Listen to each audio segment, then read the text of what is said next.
Let's talk a little about speed and intensity of reaction. There's a set of information that you have to come to understand and live in order for the end times to be a blessing to you. You don't yet know or live that information. Your choices determine how much Jesus can teach you and how soon he can do that.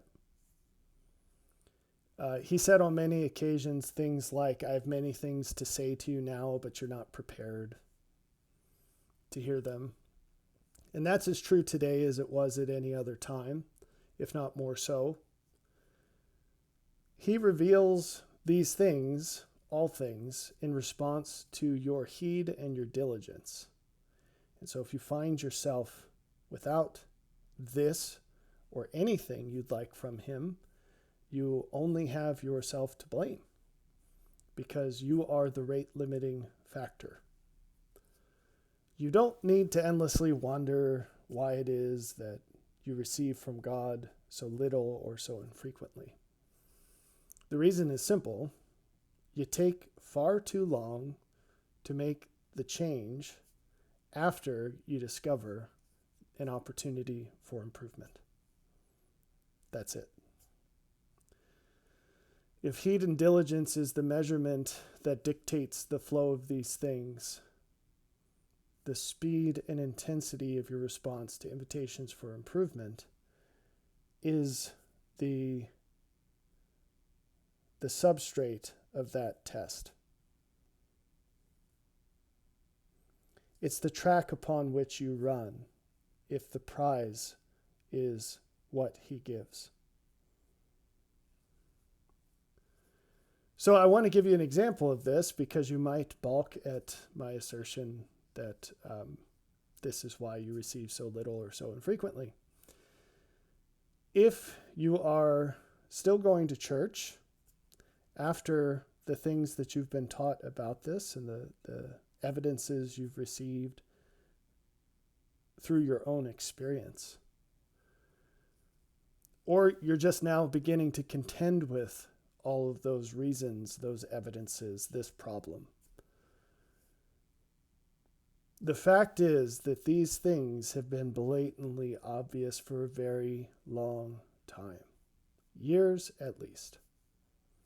At least a decade.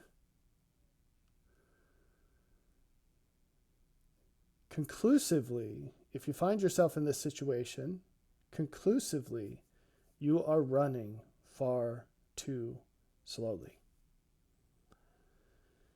If you require 10 or more years to make a change that's blatantly obvious and more than sufficiently justified, I assure you, you do not have eternal life, and you will not have eternal life until or unless you vastly increase the pace at which you react to invitations for improvement, the speed and the intensity. Otherwise, I promise you, you will run out of time to do the things that can only be done in this life to receive that outcome in the life to come. You will absolutely die before that happens. You have to develop the ability and willingness to recognize, evaluate, and act on putative truth much faster than you do right now.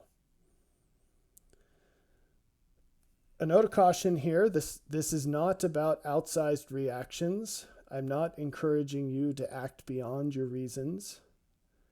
I don't think you should ever do that. I think there's a very strong case to be made that no one should ever do that. I'm simply encouraging you to do what is reasonable because you're doing less than that, much less than that. Don't run faster than you have strength to run. Just run as fast as you can. We've talked about this before. Doing your best or running as fast as you can is certainly more than what you think it is. and probably different than what you think it is. But I assure you that you're running much slower than as fast as you can. If you don't have a regular pattern of improvement, you are not in the Lord's way. If I were to ask you what was the last major change in your life that you've made, and you'd say, I don't know, or, oh, years ago, you are not in the Lord's way. He continuously invites us to make sweeping changes to our lives in the form of improvement.